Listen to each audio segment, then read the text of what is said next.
In this video, I'm going to show you how to fix FreeFlix app not working. First, to resolve this issue, we will first head over to our device settings. From here, scroll down and tap on General. Once you're in the General Settings tab, look for iPhone Storage option and tap on it.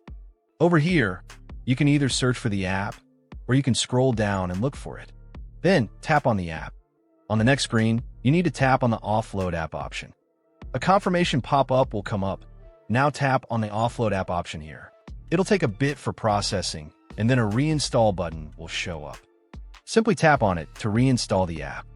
This should resolve the issue, but if it doesn't, then you need to check if the app is running an older version.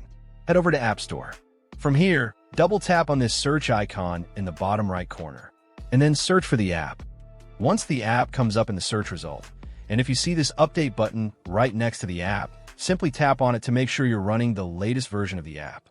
However, if you continue to encounter this issue, then you will need to completely reinstall the app, which usually resolves the problem.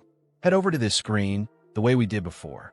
And over here, tap on the Delete App option here to uninstall the app from your device. A confirmation pop-up will come up. Now tap on the Delete option here. Once uninstalled, open up App Store and search for the app in the search bar.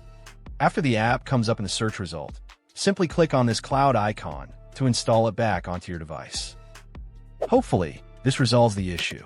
If it does, consider sending a super thanks to support our channel.